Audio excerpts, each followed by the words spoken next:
Got my eyes straight ahead, got my head in the game. With the red light on, I'm just waiting for the change. Keep my head down low. Okay, j-fallon. This is the slippery slope. So this video here is going to be YouTube only. I'm going to try and do a live stream one day once I can work out my camera issues. Things aren't speaking to each other. Anyway, so I would just want to go on why I was going to do a live and why I'm only doing this on YouTube. I wanted to answer a couple of questions, a couple of things that keep coming up with different episodes. Now, first off, is the constant comments I see regarding comments on YouTube being taken down. I feel sometimes that people are insinuating that I am taking them down, that I'm deciding what. I do not take any comments down at all. I don't. I generally try and read most comments and like or something, but I don't take comments down. Even stuff that I think is just flat out wrong. Even things that have been put up that it's just flat out insulting towards me. I still don't take it down. For one, I think now I may be wrong on this. I'm no expert on YouTube, but I think the more comments and the more interaction, well, then the more YouTube start pushing out your videos. So I don't. So for that reason alone, I don't bother taking off comments. And secondly, I do believe that people, even if I don't agree, even if I don't like comments, even if I personally find some of them a little insulting, I still think that people have the right to, in Australia, to make comments, to comment on things, to disagree. Definitely have the right to disagree. I don't, for a moment, think that my opinion is always correct or always you know, the be all and end all of opinions getting around there. But and I think that people have the right to make an opinion. I do hope that people would be respectful of other people's ideas, opinions, comments, and that people wouldn't get too insulting. But I do not delete comments from my page that are on my YouTube channel. I don't do it. So if comments are disappearing, it's I don't know whether people are making complaints about it, but I would assume that it's YouTube themselves that are monitoring. Now, I do know for a fact that my channel was being monitored by at least one government agency at one point or another. Actually, I'm fairly certain it was actually monitored by two, but probably at different time frames. So whether that's a part of the censorship that goes on from time to time. I also do wonder whether some of the censorship that happens is maybe due to the individuals who are putting up the comments, whether you're making comments on other pages and they're getting checked and YouTube's kind of flagged in you as an individual. And then every time you make a comment, well, then YouTube's monitoring you individually. So I do wonder whether that's something that they may be doing. Like I said, I don't know. I don't do it myself. I don't go through, delete it, even if I find it uh, personally insulting. I still don't delete a comment. I think everyone's right. We live in Australia. I live in Australia. I think people can have an opinion. We don't have to agree. I think it's better if we don't always agree on everything. How boring is life if we all just agree on whatever? So the second thing I wanted to bring up was there's always a lot of whenever I put up police police episodes, and it's especially when it's about police shooting civilians. Police are involved in a shooting. There's always comments about, oh, why didn't they? It's generally, go back a step. So it's generally when a member of the public confronts a police officer and the member of the public has a knife in their hand, and the police officer pulls their gun. So here in Queensland, I'll just go from Queensland perspective because that's where I served. If you don't know, so I was a police officer within the Queensland Police Service for over a decade. So if you're a police officer and someone confronts you with a knife, you should not. You should not. It's standard operating procedure. You should not be drawing your taser or cap spray, unless there was some other extenuating circumstances. But procedure dictates really that you shouldn't be. You should be drawing your firearm. Now, the reason why, because there's always comments about why, you have tasers, you have cap sprays, why aren't you doing this and that? The reason why you don't use a taser. Now, I'm wearing a hoodie today on purpose, just for an example. So obviously a hoodie, I've got a t-shirt underneath, I've got a hoodie. Now, it's not a thick jacket by any means, not very thick. However, the minute you've got several layers on, obviously you've got a bit of a gap. I do this up. I've got the gap between a bit of a gap. Sometimes, depending on how it's sitting, you'll have a bit of an air gap and that between that and your t-shirt, and then depending on how thick your t-shirt is, between that and your skin maybe. But when you shoot a taser, it's got to, for one, the prongs have to actually make contact with your skin. Secondly, it doesn't. It's not a perfect fix. A taser is not going to definitely, definitively stop someone. It's not going to lock up the muscles. The way it works, basically, is I say a prong goes in on the chest, hits you on the chest, and then the second prong might hit you on your lower. Your say one goes down there and hits on the second, where is it? The second part on your lower chest, okay, it will lock up all the muscles in between there and make it very hard for you to move. However, it's not always impossible. So um, uh, when I was at the academy, I had the experience of being tasered. So they don't put the prongs on you because it's constantly getting renewed. Constantly getting removed and used on the next individual, the next candidate. But so basically, they had the prongs off, and they just had the wires sticking out, and they tape it onto your body, onto your bare skin, so you can feel how it is to be tasered. So when I was tasered, they put each bit of wire on either side of my hip, so on either hip, and and then they're yelling out these commands. I was laying on the ground. They use the taser. They fire it off, and you can feel the voltage, kind of the shock going through your body. And they're yelling out commands. Now, because of where they put it, it locked up my legs, and I found it very painful, very uncomfortable, but I was still able to move my arms. And this is the reason why they did it, to show that you would still be able to retaliate and use your arms. You could still, if you have a knife, you could throw it. If the officer came up too close, you'd be able to slash it. You'd be able to punch them, grab them. You can still do things. It doesn't completely lock you up. Now, if the prongs hit the person in the chest and in the lower extremities, it would lock them up and they would find it really difficult to move. So if it's in a perfect scenario, it can lock you up. And then the more muscular the person in a perfect scenario, generally the more it will lock them up and stifle their movements. However, it's not going to completely stop them. And then the more clothing they have on and the bulkier the clothing that they have on, the less likely that the prongs will actually make contact with the person's skin, and then you'll hear maybe a kind of a funny zapping noise. And it's not making contact and it's not actually stopping the person from moving.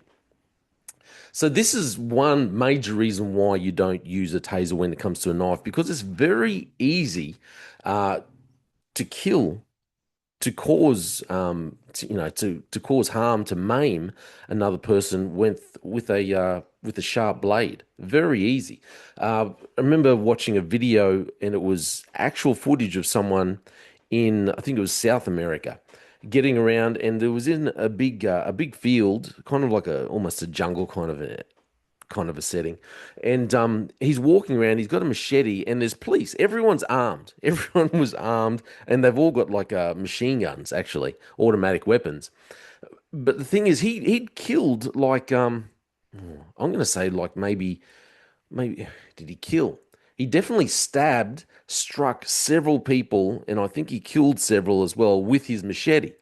Everyone's got guns, but no one was shooting. And he goes around, he's walked around, he's just run up to people, he's slashed someone with a gun, he's slashed another person, and no one was shooting at him. Everyone was trying to stop him, but no one's actually just like, we have to use a gun and just shoot him. So eventually, someone walks up and actually shoots him, fires their rifle and shoots him. So he was able to kill, like, I think about a half a dozen people, if memory serves me correctly, before someone's actually made the connection. Well, we're going to actually shoot him because we can't get close enough. Everyone's tried to stop him with their hands to use, yeah, to do something like that. So it's dangerous to approach someone if they've got a blade, a sharp weapon of some sort, and especially if they know how to use it. It's very dangerous. You are way better off stepping back, having a good distance. If you're not armed, head the other way. Don't ever do this rubbish that you see on movies where they go and try and take a weapon off someone if they've got a knife and they're threatening. Forget about it. Just hightail it out there. But if you're a police officer, the best thing, really the only thing that you should be doing, unless you really have to, is drawing your weapon. That's for your safety and safety of other people around there, because the police officer might be the last line of defense for someone else. So they've got to draw their weapon. You can't you can't rely on the taser. Like I said, you might have too much clothing. It mightn't make contact. It might make a good contact. It might make good contact, but then it hits them in the wrong area and it only locks up their legs or something like that. Um, other things. There can be other attributes that might contribute to whether it is effective or not, like whether they're affected by drugs or alcohol, how sweaty they are, just how amped up they are in general, this kind of thing. Also with capsicum spray. Again, I got sprayed when I was in the academy. Also, while I was on the job, you end up getting sprayed if you get into fights. I remember one of the first things that happened. I was in Port Douglas, and this blue, because there's always a fight in Port Douglas because there's all these tourists. Everyone comes up on holidays, so there was these tourists getting around, and it just a big punch on between I think it was only two guys in the middle of what's that street? McCrossan, I think it is, in Port Douglas, right in the middle, right out the front of the Gammon nightclub up there. So it just starts on the middle of the street. The other guy, one of the other police officers was standing there. There was three of us, I think. He was standing further up the road in one section. I was down there. We hear all this yelling. There's two guys are just punching on. We're running in on from kind of opposite angles there, and the other officer runs in, and as he's running, he's spraying ahead of him. The thing is, I'm coming in from a like a 45 degrees from him, and I've run straight into the spray.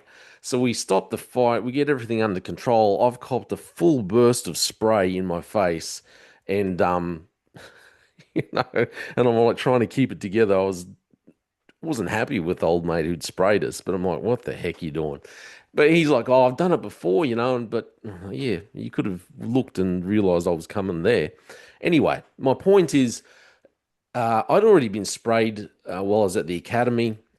So when I got sprayed this time, it really it was annoying, but you realize that you can fight through it. Just because you get sprayed, I think the hardest thing with spray, or the most dangerous thing, is that if someone's been sprayed a couple of times, you get used to it, and you might find it a bit annoying, but then you can work your way through it. You can but kind of ignore it.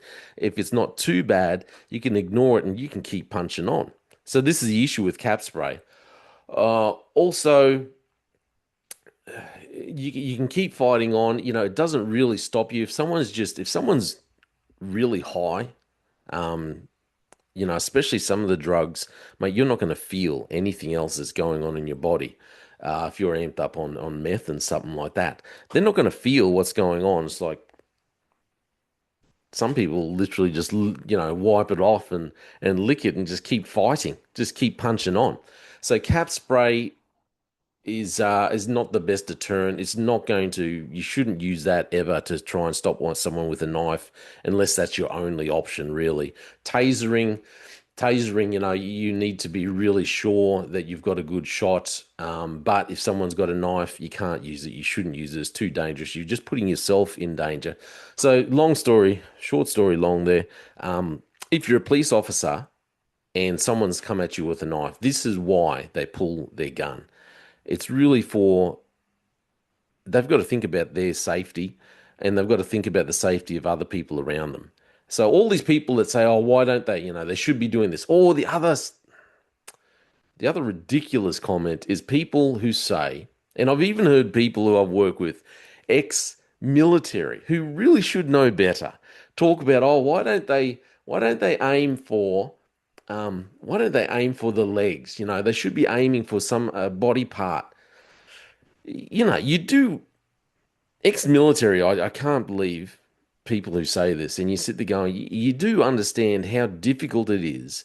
Most people aren't that great at shooting guns. It's not like the movies. Come on. And then you've got in the heat of an exchange, adrenaline's pumping, people are moving. People can barely hit a body mass, the biggest part of your body. It's amazing when you're practicing and how you realize how bad a shot you are.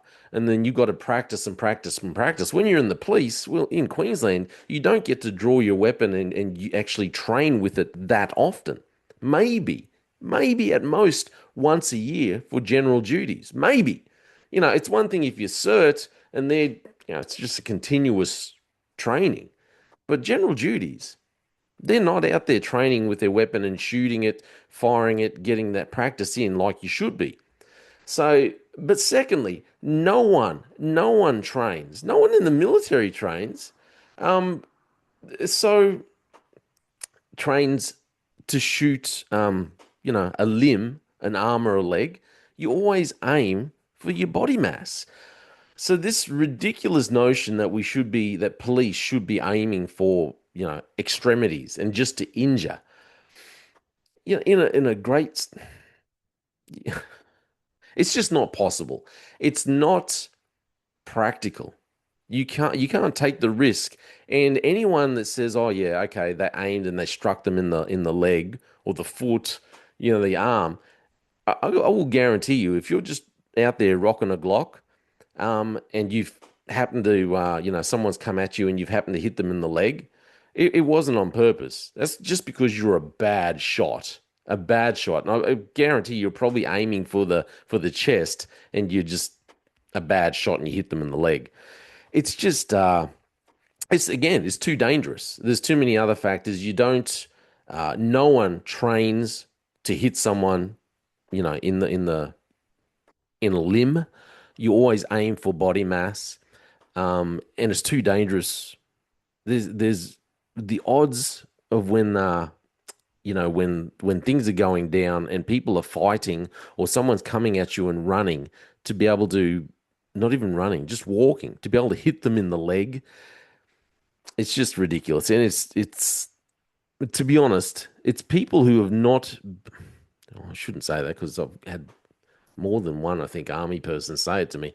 But generally, I think it's people who haven't been in a violent situation, who don't understand how hard it is to keep control and to have to pull a weapon like that and to shoot it and to think that you can, yeah, be aiming for someone's leg. Don't for a second think that what they show you in the movies is anything close to reality. Hey, look, that's the main things I wanted to talk about. So I'm going to try and spend some more time going through and answering some of the questions and comments that come up, especially on YouTube. So that was the main things. I don't delete comments. I do think that maybe YouTube look at individuals who are commenting and monitor them, maybe. And I do think, and I know that my channel has been monitored from time to time by other agencies and perhaps by YouTube. And yeah, when it comes to shootings and that, if someone's if someone from the public has pulled a knife, well, I'm afraid, sorry to say, you're going to have to accept the fact.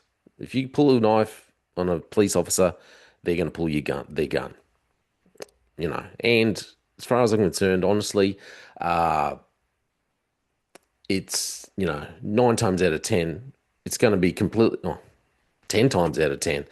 If you've pulled a knife on a police officer, it's justified.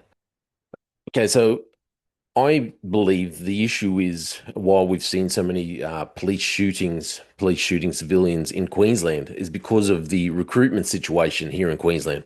I believe that Queensland police have been recruiting the wrong types of people. I believe that their, DEI, basically their DEI policies are have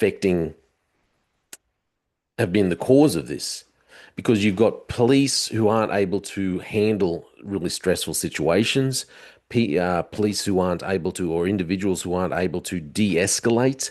Also, believe it or not, when you go recruiting people who are of a really small stature, unfortunately, a lot of these are females, but if you recruit too many people who are of a really small stature, part of the part of being a police is you need to have a presence.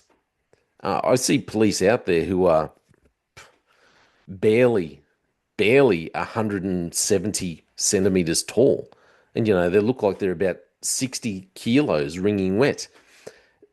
Unfortunately, if that's the size that you are, you just don't bring a lot of presence. You have to have other qualities. But then if you mix in someone of small stature, um, and then they also don't have an ability to think quickly on their feet, to be able to assess situations quickly, they get rattled fairly quickly. Then they're backed into a corner and think, well, the only thing I have left to do is I have to pull my weapon because the other person is just, 10, 20 centimeters taller than me, got 20, 30 kilos of weight on me. I've been put in a situation that's dangerous for myself and other people. All I can do, I can't control, I have no presence. The only thing I can do is pull a weapon, pull my firearm. So I think that's why we've had so many incidences with police having to pull their firearms. That's just my opinion.